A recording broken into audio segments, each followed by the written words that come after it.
Hai Sobat Art, kita kembali lagi di Next Podcast. Dan kali ini Next Art ya mengundang salah satu, apa ya ini profesinya ya, banyak banget ya, produser musik, arranger juga, produser video juga. Wah banyak deh. Mendingan kayaknya kita panggil aja orangnya untuk memperkenalkan diri ya. Silakan Mas. Halo, selamat sore. Sore ya. Saya Jihan Saputra selaku produser, arranger, writer dan yang lain-lain. Pokoknya hubungan dengan entertain. Saya berkecimpung di dunia itulah intinya. Iya. Bukan berarti expert ya, tapi saya bisa untuk menjadi director, arranger, writer juga gitu. Dan film juga. Pokoknya di entertain saya bisa. Saya Jihan Saputra. Sampai hostnya bingung mau ngenalinnya sebagai apa nih. Nanti yang bikin bingung tulisan di bawahnya Jihan Saputra, bawahnya DLL udah. Palu gada. Betul. Kesibukan sehari-harinya ngapain aja sih Mas? Kan banyak tuh aktivitinya. Tapi maksudnya dari kita ngomongin berapa bulan belakangan ini deh, lebih banyak kerjain apa Mas? Kalau untuk hitungan 1 bulan mundur ya, itu saya mengerjakan project, ada dangdut, ada musik ya. Saya musik. lebih banyak ke musik untuk saat ini karena memang lagi banyaknya di musik. Jadi saya penyesuaian ketika ada job desk-nya di musik, berarti saya harus mensiasati waktu saya ini di musik dulu. Nah, tidak bisa masuk ke visual atau video klip dan yang lain. Jadi fokus di musik dulu untuk bulan yang kemarin. Nah, untuk bulan sekarang baru mau fokus di video klip. Beberapa. Video klip. Salah satunya Iyeth Bustami yang baru masuk list ya. Iyeth Bustami, siapa lagi ya? Angga Widodo dan yang lain-lain lah. Iya, dan lain-lain banyak. Listnya banyak. Oke, sebenarnya awal mulanya kan terjunnya di dunia musik dulu kan ya Mas? Yes. Itu awal mulainya tuh mulai di musik itu sebenarnya kapan sih Mas? Produksi apa belajar? Dari belajar, lalu mulai mengenal produksi. Kalau belajar itu saya sebenarnya dari SD kelas 3.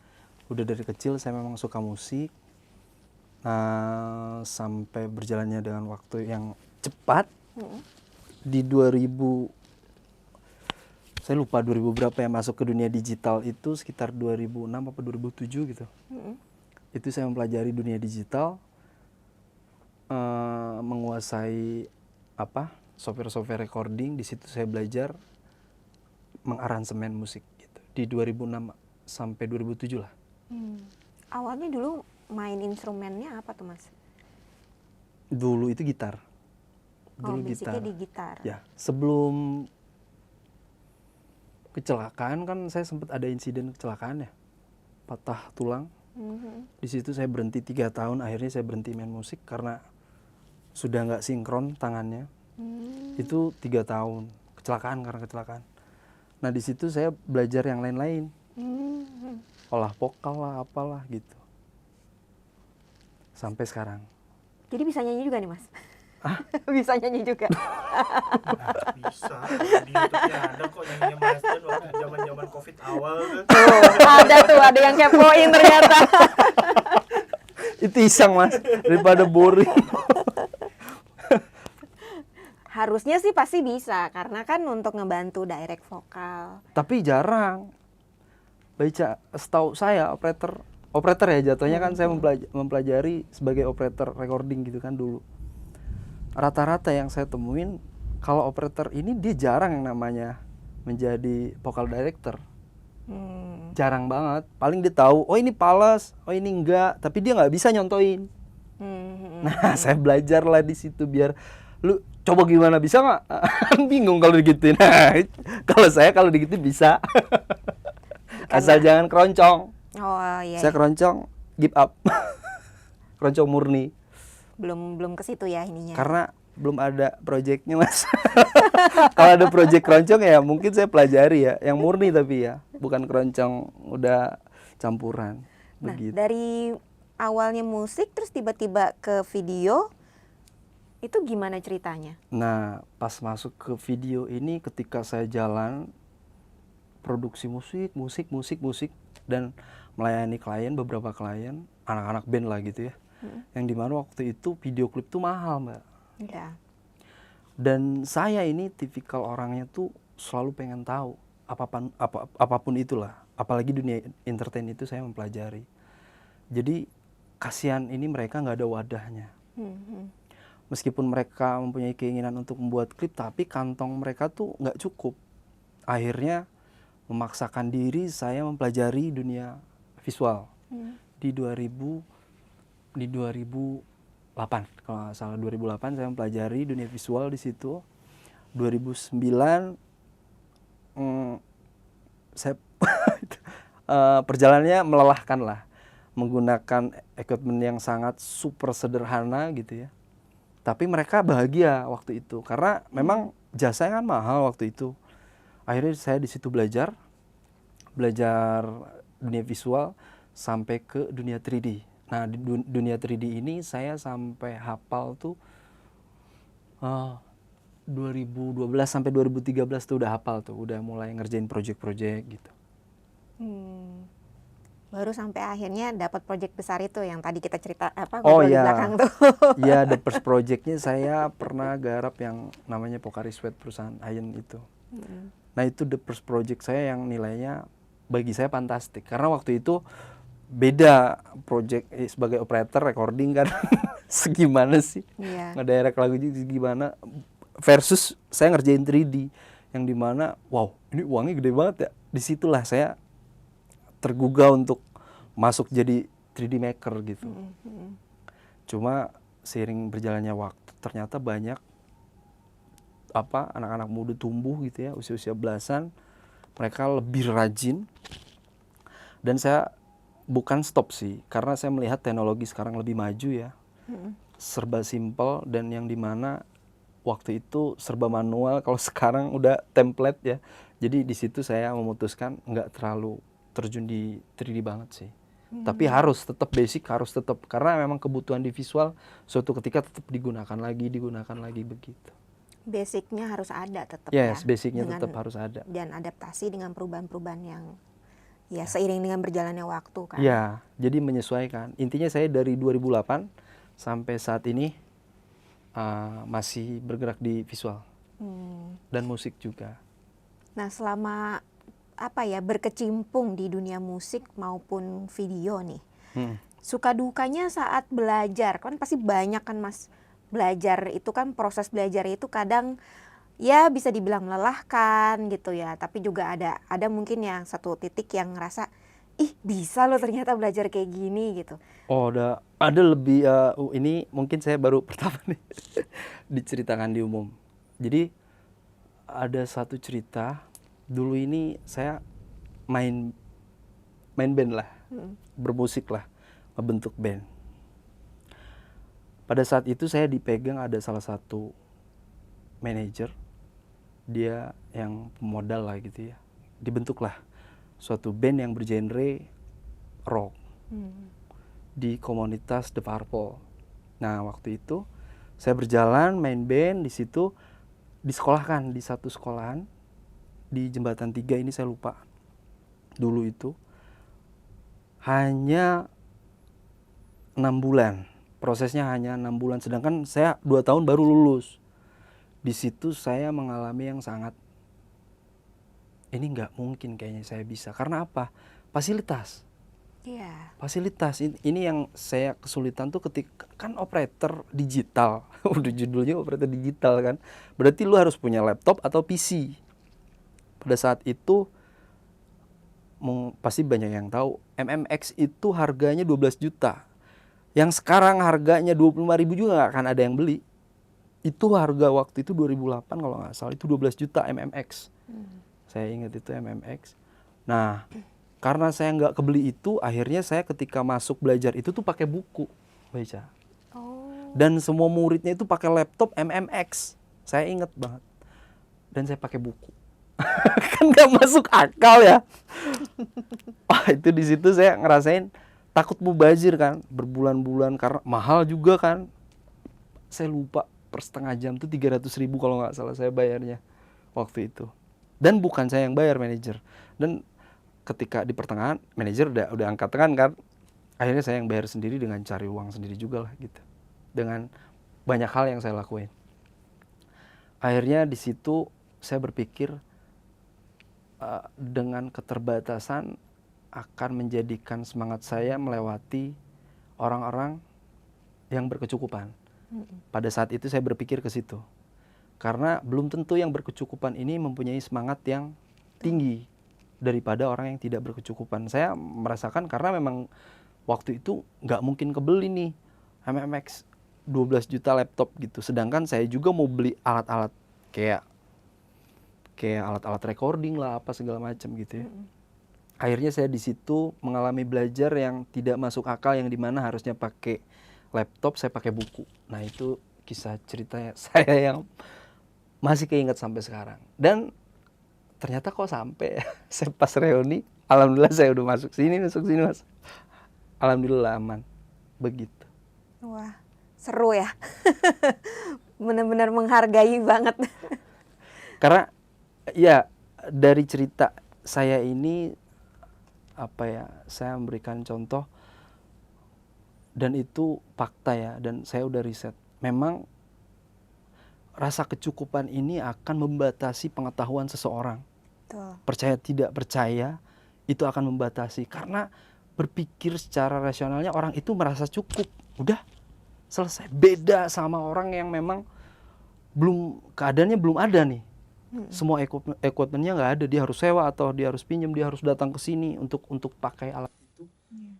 Itu rasa semangatnya bisa 1000% dan dia akan menghasilkan ilmu yang sangat luar biasa. Dan bukan saya merasa luar biasa, cuma saya merasakan saya cepet banget untuk menangkap ilmu-ilmu digital karena semangat saya ini melewati orang-orang yang notabene-nya sudah berkecukupan. Iya. Gitu. Betul. Nah, ini kan karena kita syutingnya jadinya di sini nih, nggak jadi di studionya. Oh iya, tadinya mau di studio saya ya. Tadinya sebenarnya kita mau kepoin studionya gitu kan. Nah, dari Mas Yan sendiri untuk produksi, kita ngomongin produksi musik dulu deh gitu. Apa sih yang digunakan gitu ya? Misalkan ini kan dari audiens kita ya, Sobat Art, biasanya mereka suka nanya nih gitu kan, kayak contohlah spesifikasi yang dipakai untuk misalkan untuk produksi musik gitu kan. Apa sih gitu dari Mas Yan mungkin yang saat ini Mas pakai di studio gitu untuk produksi musik? Alat musiknya nih? Equipment musik ya, apa equipment, PC? semuanya semuanya dalam satu studio itu yang memang dipakai untuk bekerja gitu.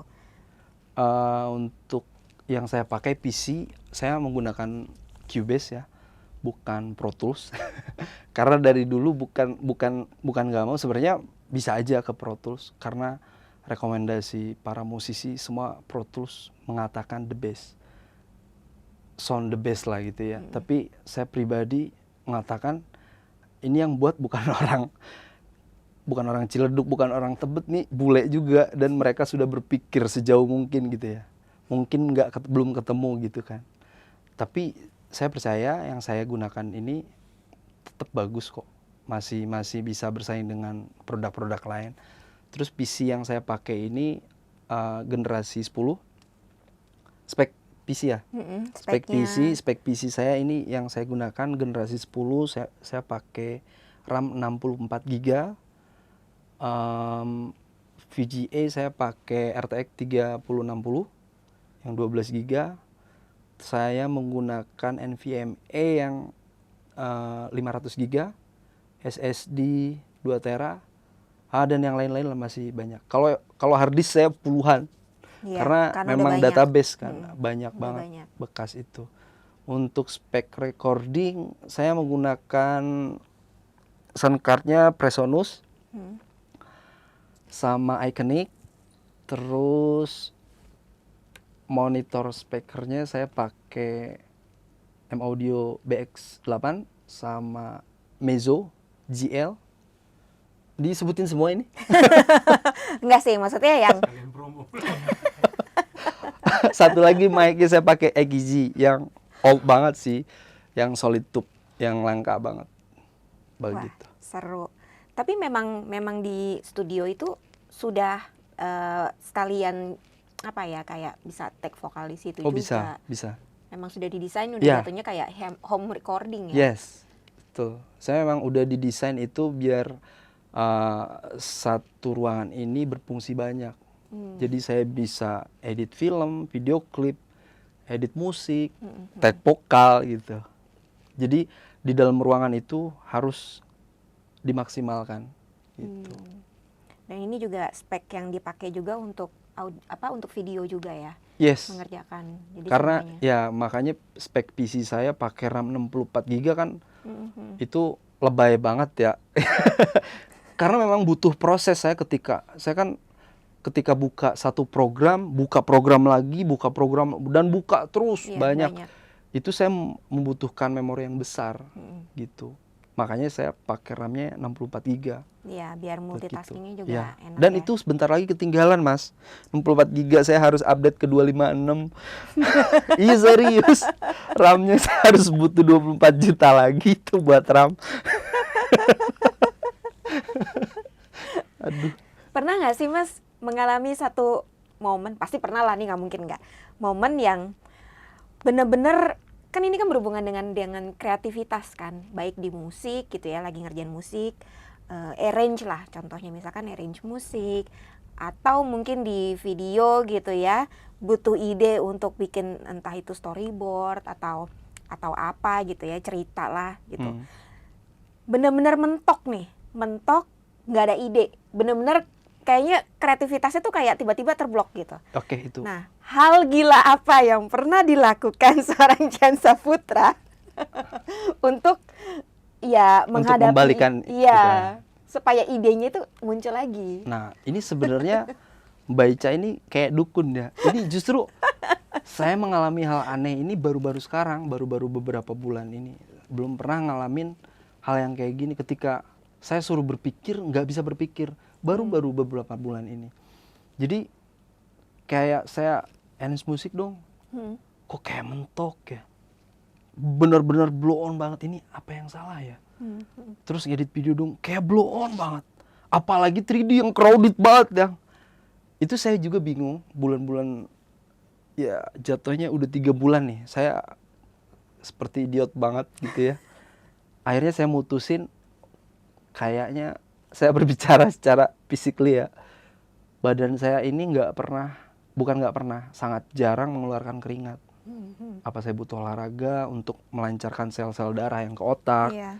Itu saya mikir ke situ kan, kenapa kok stuck gini? Saya mikir, akhirnya di situ saya memutuskan untuk jalan, atau saya kan rumah ini posisi di kaki gunung dan saya deket banget ke yang namanya air terjun. Itu posisi air terjun tuh di bukit ya, dan dingin banget untuk musisi, sangat betah. Makanya saya pribadi sangat betah yang namanya di gunung, karena hiburan musisi itu bukan keramaian. Kalau kayak saya pribadi nih, saya tuh nggak butuh keramaian atau main ke tempat yang gimana gitu. Kalau saya ini butuhnya tempat yang hijau, areanya udaranya tuh seger ya dari gunung. Nah itu hiburan saya nomor 1 daripada yang lain-lain. Betul. Nah makanya saya di situ lagi meditasi lah, pelan-pelan berendam di air terjun. Tapi belum pulih sih, masih blow on. Berarti butuh lebih banyak jalan-jalan lagi. Iya, tuh, jalan-jalannya masih kurang, stuck Mas. Baru yang dimana gue tuh cepet banget nangkep ide. Misalkan lu punya masalah apa nih di audio atau video gitu, cepet banget gue nyari solusi. Ini mah blow on banget, lama banget. Ini kenapa ya kepala gue nggak ngerti asli itu. Ya itu balik, mungkin kurang olahraga gitu. Iya, berarti tinggal dicari waktunya. Mungkin dibikin rutin bagus tuh Mas. Iya, memang lagi proses. Supaya Diproses. idenya kembali lagi. Iya, agak lemot. Tapi kalau Perlu tambah RAM. RAM-nya kayaknya dia minta upgrade ke 256. Ini RAM yang mana nih? RAM di komputer atau RAM-nya di badan? Iya, maksudnya sama. Dua-duanya kayaknya. Dua-duanya. Nah, kalau mau compare nih dari tingkat kesulitan, yang mana sih yang tingkat kesulitannya lebih tinggi dari produksi musik atau produksi video? Sebenarnya kalau yang saya baca, meskipun saya lebih lama di audio ya, bagi saya lebih rumit untuk membuat arrange musik yang bagus ya, daripada menyusun puzzle video gitu. Karena video ini dia visual yang dimana kita bisa melihat ya. Kalau musik itu dengan rasa kan, yang dimana rasa ini tidak menentu. Kadang lagi kacau ya nggak bisa merasakan musik atau bikin musik yang bagus kan. Tapi kalau video mau keadaan seperti apapun ya yang kerja mata, perintahnya. Ini bagusnya gini gitu kan. Oh, dan ada catatan jadi enak gitu ya. Kalau audio lebih sulit, kalau menurut saya lebih sulit audio daripada video. Nah, tapi kalau ngebandingin sama 3D, crowded sama, susahnya sama, cuma beda tipikal susahnya audio sama beda susahnya 3D. Kalau 3D cukup pakai rumus ketemu. Kalau audio nggak bisa, nggak ada rumusnya. Tolong dong kita lesin di tempat yang belajar ngasih pelajaran tentang soul, nggak ada. Di mana nggak ada kan? Iya. Ya kan? Betul. Jadi tetap yang paling rumit itu musik. Kalau menurut saya lebih rumit musik karena dia berhubungan dengan rasa. Nah, kalau misalkan lagi bad mood gitu gimana tuh, Mas, ngatasinnya? Uh, Sedangkan misalkan ada deadline dong pasti Yes. kan. Yes. Nah, ngaturnya Itu saya biasanya lari ke gunung. balik lagi ke healing Yes. gitu ya. Saya berendam di sana karena deket kan dari rumah ya. Pasti saya berendam di situ keadaan wah nggak nyampe nih ide, ngaco nih, kabur lah apa nggak bisa sama sekali ngapa-ngapain gitu. Akhirnya saya maksain memang harus berendam gitu. Bukan suges sih, bukan, karena mungkin itu salah satu cara saya untuk ngebuat fresh lagi. Bikin seger aja kali Yes. ya, bikin seger. Gitu. Kita harus ke sana kayaknya nih. nanti kita kapan-kapan datengin deh beneran deh. boleh nanti sekali-sekali kita ada part keduanya kali ya. Part kedua. Nah, kalau misalkan tadi kan project rencananya bulan ini balik lagi ke video kan. Nah, kalau misalkan bukan project sih, maksudnya plan ke depan. Plan ke depan ada nggak sih dari Mas Jan sendiri yang mungkin gue pengen ke depannya gini nih gitu ya. Ada plan pengen ngapain gitu ya. Di dua-duanya gitu, di audio maupun di video. Ada nggak sih plan seperti itu? Sebenarnya saya mempelajari semua itu, tidak mempunyai planning.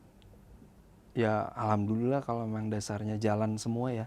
Tapi pada dasarnya awal tuh saya nggak mikir jalan semua, pasti crowded. Kalau udah masuk ke tingkat produksi yang dimana sering nggak mungkin dipegang semua. Karena kan butuh proses kan, semua pengerjaan itu butuh proses. Jadi saya melihatnya ini bidang mana yang paling rame, itu yang saya akan lebih tekuni di atas yang lain-lain gitu. Misalkan audio mungkin saya pasifkan, saya akan fokus di video. Oh ternyata audio lebih rame, berarti saya akan fokus di audio daripada visualnya. Oke, berarti tergantung dari demand ya jatuhnya. Gitu. Jadi kalau mungkin saya punya plan-nya semuanya running, bukan nggak mungkin, pasti saya akan kecapean. Oh iya, betul. Soalnya nggak gitu pun, karena aktivitas saya nih, Mbak Ica, itu saya aktivitas tuh tembus sampai pagi tiap hari. Jadi tidur saya sebentar, aktivitas saya ini lebih dari 20 jam tiap hari. Jadi melewati batas normal yang dimana kan badan kita tuh harus break ya.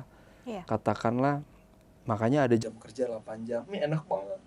Itu enak banget orangnya 8 jam. Saya 20 jam. Dan tuh gak berhenti, ayo aja gitu. Makanya kepala ini kerasa penuh, penat, segala macam lah gitu ya. Pengen normal. Udah saya coba pengen normal, saya balikin semua posisinya. pengen di kayak orang-orang jam 5 atau jam 7 dia bangun aktivitas, sore selesai jam 8 tidur gitu ya. Itu indah banget kayaknya. Saya udah bertahun-tahun nggak pernah ngerasain itu. Kalaupun ada aktivitas pagi, berarti saya nggak tidur. Bayangkan, karena saya tidur juga nggak bisa.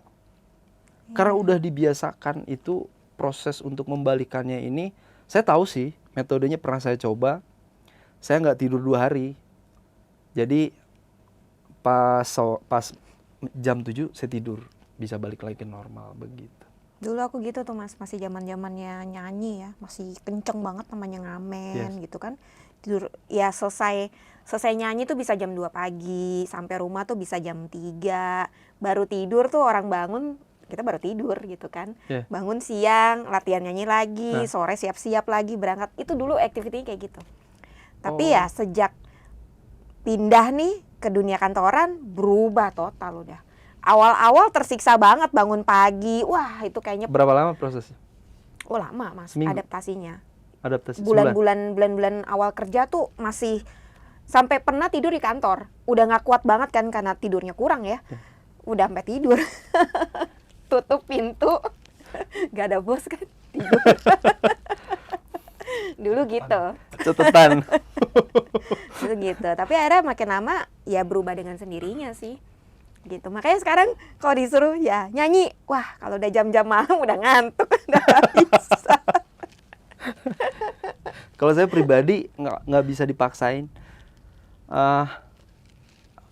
Kenapa saya mempunyai planning dari dulu ya? Karena saya belum pernah ngerasain yang namanya kerja. Dari dulu memang saya punya planningnya. Saya ingin menguasai salah satu bidang yang hingga menjadi pekerjaan inti. Kenapa seperti itu? Karena saya melihat kakak ataupun teman atau rekan siapapun itu yang dimana mereka dikuasai oleh bos. Anda bangun jam sekian, pulang jam sekian. Seolah-olah dunia ini dikuasai oleh bos. Saya melihat itu ngeri-ngeri sedap. Akhirnya di situ saya berusaha semaksimal mungkin untuk bisa menguasai salah satu bidang dan bisa menjadi pekerjaan inti saya gitu untuk kehidupan sehari-hari. Nah makanya cuma side effect-nya jadi nggak beraturan, nggak disiplin. Gaya hidupnya tidur tidak teratur, olahraga apalagi, pola hidupnya ngerokok, kopi gitu ya. Tapi saya alhamdulillah nggak kena minuman, nggak kena obat-obatan. Bukan karena ini umum ya, tapi boleh dicek kalau saya anti. Nggak, gue pernah Mas dicurigai gitu ya. Pernah dicurigai, nggak apa-apa, wajar lah. Tidur-tidur. Nggak masalahnya entertain ini udah notabene-nya ke situ semua. Kalau gue bisa nantangin, di sini siapa yang pakai? Yuk ngadu sama gue kuat-kuatan begadang. Mau berapa hari? Gue gak usah doping. Karena gue udah susah tidur gue orangnya. Apalagi sebuah pekerjaan. Kalau pekerjaan masih bisa gue bisa gue pause lah gitu ya. Tapi kalau ada ilmu atau ilmu baru ya, sesuatu yang baru, yang proses gue pelajari itu ngegantung, wah udah dijamin nggak bisa tidur gue. Jadi mikirin itu aja, itu gue ngapain ya? Oh itu tuh pakai ini, oh itu. Selalu otaknya mikir, jadi kebanyakan mikir nggak bisa tidur. Itu efeknya. Itu yang terjadi waktu masa pandemi. Tiba-tiba work from home. Wah berantakan deh udah. Tidurnya pagi, tengah malam masih depan komputer. Ini apa ya? Gue pas pandemi gue memutuskan menjadi petani 2 tahun. Gue beli lahan di atas di dekat sana, posisinya di bukit ceritanya. Aku invest di situ deh. Gue bertani ceritanya 2 tahun. Selama 2 tahun itu hepan banget. Mau makan nggak makan, orang nggak ada pemasukan. Semua. Cuma gue masih ada di di kontributor. Gue kan main di kontributor juga, jadi ada aset lah di situ. Jadi recording nggak ada. Adalah 1-2 gitu. Video nggak, hampir nggak ada. Akhirnya gue mutusin jadi petani di situ. 2 tahun. Aku malah ngerjain Apaan? kerjaan-kerjaan kayak transkrip lah, apa kerjaan-kerjaan online. Oh iya gue baca juga. Oh boleh nih, ntar gue jadi muridnya. Ya. Iya, ada kerjaan-kerjaan. Kalau yang kayak nggak kenal gue males, transcription. kalau yang kenal gue mau belajar. Jujur gue nggak pernah belajar, cuma ke situ doang tuh. Gue 3D nggak ada namanya, gue guru. Terus gue video semua lah gitu ya, kecuali audio juga nggak kelar. Soalnya kan harusnya 2 tahun gue dapat sertifikat dari situ. Studionya Kus Plus tuh dulu. Boro-boro kehabisan duit. Akhirnya gue ngulik sendiri juga gue bingung apa gue harus beli komputer, laptop. Aduh. Waktu itu kan gue sering ikutan festival dan gue sering juara dan dapet gitar, dapet drum, dapet apa aja gitu ya, sering. Akhirnya dikorbankan semua alat gue keluar dari kamar dan gue beli PC MMX harganya 12 juta. Itu sedih banget. Dan sekarang nih di Harko 25.000 aja nggak akan ada yang beli MMX. Orang pakai SCSI gede banget. Lo tau gak SCSI? Aduh, itu begitu Iya, tapi masa pandemi itu memang ya efeknya ke semua sih memang semua. berasa banget. Baru begitu udah mulai bangkit lagi nih, udah. Dan kita ngalamin ya Oh iya, betul. itu. Ternyata ya itulah dunia. Ya itu maksudnya aku yang udah lama banget nggak pernah nyanyi lagi nih Mas. Ya. Tiba-tiba jebret gitu kan. Kaget ya? 2020 kaget kan. Kena PHK massal pula waktu itu, jebret, kehilangan pekerjaan. Ngapain ya? Sempat ngalamin aku. Terus udah akhirnya dapat lagi kerjaan lagi kan berapa minggu kemudian. Tapi namanya lagi pandemi, susah kan jualan, kan namanya jualan produk. Yes. Susah banget. Aduh, ngapain gitu. Udah kayak rasanya udah kayaknya pala udah mau pecah. Akhirnya jadi nyanyi lagi. Sampai sekarang. Sampai sekarang akhirnya jadi nyanyi lagi karena di rumah ya training selalu online. Sudah gitu hari-harinya pasti chatting, teleponan sama orang, video call, capek kan gitu loh. Akhirnya di luar dari waktu itu ngapain? Awalnya cuma nyanyi-nyanyi karaokean aja di rumah. Beli mic, iseng-iseng di record. Pikir-pikir kenapa nggak bikin lagi aja ya? Iya, Project. nanggung. Nah, Apalagi itu, udah di akhirnya- sini, ini harus Ya. jadi, bukan harus mulai, harus jadi. Terus jadi. Ya nggak, Mas? Jadilah jadi. Udah telur satu kan. Satu lagi masih diproses. Tapi udah ada klipnya. Aku nggak bikin klip. Video lirik. Pengen bikin tapi nggak kepegang sampai sekarang. Ngurusin next art mulu. Ada sebelahnya yang mau pegang. Nggak kepegang Mas, karena ya ngurusin next art ya lumayan ya menyita. Habis waktunya ya. Menyita waktu juga. Karena kan next art ini ya. Berarti bagus ya loyalitas ke Next Art ya.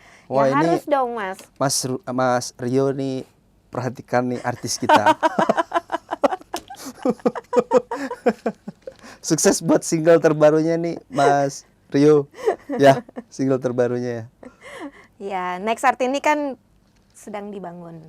Hmm. Ya, semoga dengan bergabungnya banyak pihak, banyak juga yang support. Ya, semoga kedepannya juga kita juga makin besar lagi, lebih baik Amin. lebih baik lagi. Pasti. Gitu. Tapi Apalagi saya misinya. lihat sih Next Art ini kemajuannya signifikan banget, bagus sih.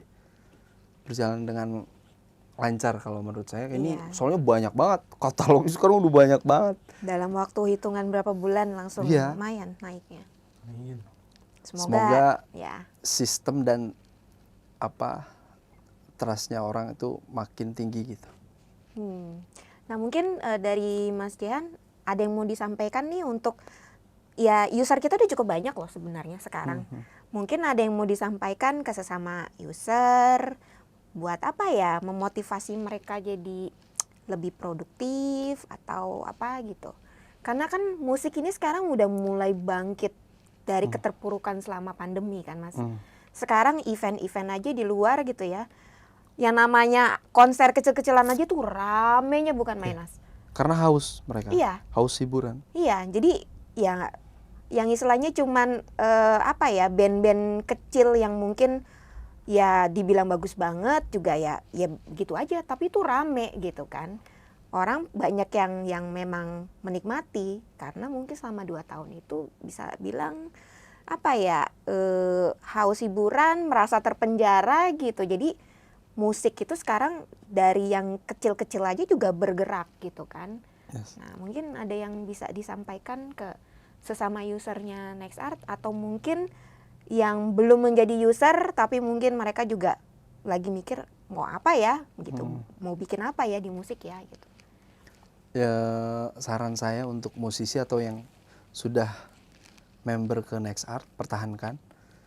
Karena pandangan saya terhadap agregator ini kan tanda tanya ya dari dulu. Tapi pas saya NextArt, saya mempercayai sepenuhnya karena nggak perlu saya kontrol dan orang-orangnya saya kenal dan sistem mereka ini bagus. Memang ada beberapa agregator yang berbayar, ada yang gratis. Mereka menawarkan yang gratis gitu. Tapi apakah Anda kenal dengan orang itu? Apakah mereka humble ketika kita ketemu? Nah, itu yang jadi pertanyaan. Masalahnya ini kan aset.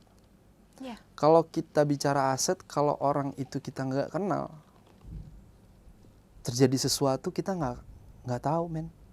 Nggak tahu. Nah, kalau ini terjadi sesuatu, cukup sebutin nama, terus kita kasih perantara, saudara, atau gue posisi gue amit-amit gue sakit gitu.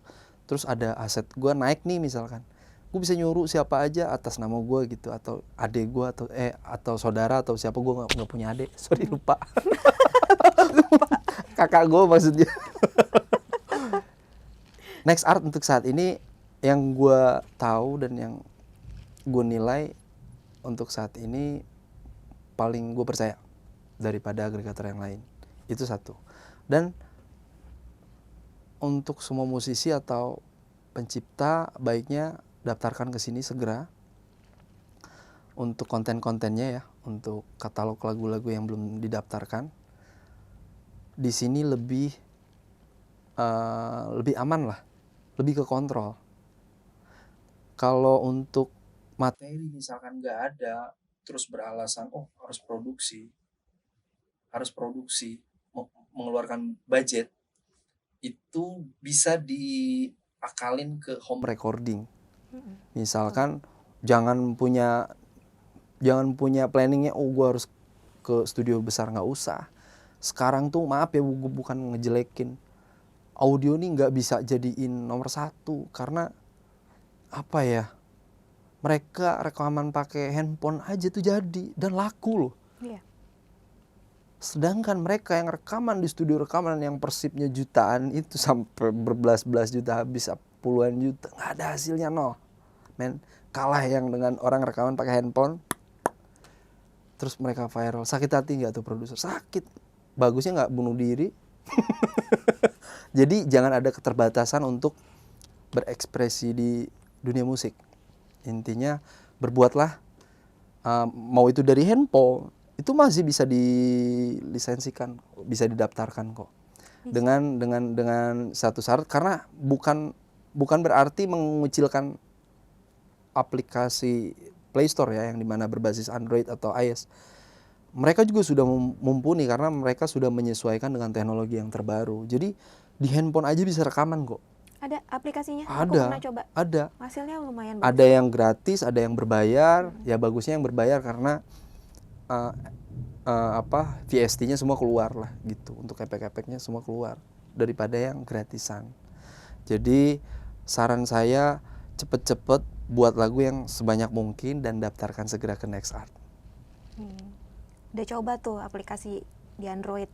Kalau pusing bikin video klip bisa hubungi saya. Nah, kemana mas Di hubunginya mas? sini nih di bawah nih, ada nih di bawah. Bisa fleksibel. Saya untuk track saya dalam penggarapan musik video ini ada lumayan banyak lah. Ada di beberapa major atau indie gitu ya.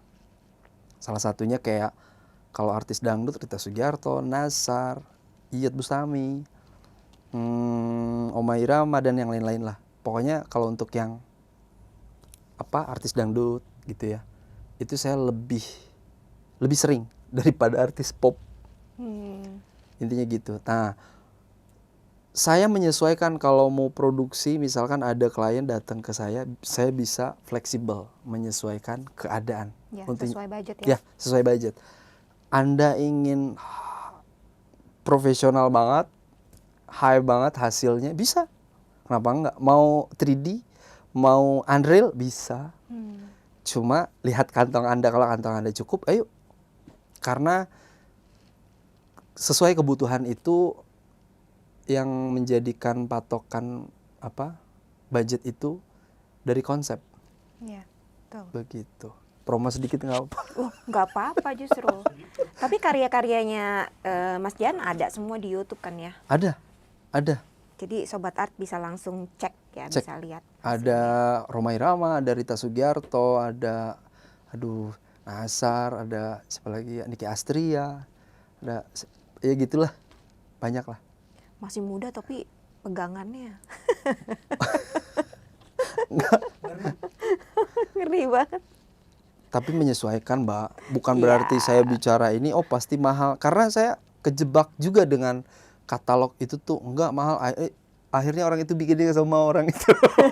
Padahal ya kayak gitulah. Jadi intinya saya bisa menyesuaikan keadaan. Mau dibuat profesional, ayo. Mau dibuat biasa aja juga, ayo gitu. Tapi tetap biasanya juga ya harus tetap standar lah gitu. Standar sinema lah. Begitu, Mbak. Oke. Jadi semuanya bisa dinegosiasikan ya. Gitu. Ada pertanyaan nggak nih dari Audiens. audiens di depan? Kan itu bisa dipijit itu. Gitu kan ada cheese-nya. Mau nanya dikit Mas, berarti semua yang dipelajarin selama ini tuh otodidak gitu ya? Yes. Otodidak. Google. Sampai belajar nggak usah deh. Bisa disensor kok. Jadi Dari Mas Tomo ada yang mau ditanyain? Nggak ada. Oke, kita lanjut berarti ya ke video berikutnya. Nah, nanti itu temanya berbeda tuh, Mas. yes. Kita berarti undur diri dulu sekarang, nanti lanjut ke video berikutnya. Ya. Oke, Sobat Art, sampai ketemu lagi ya di video berikutnya masih dengan Jan Saputra. Jadi stay tune. Dah.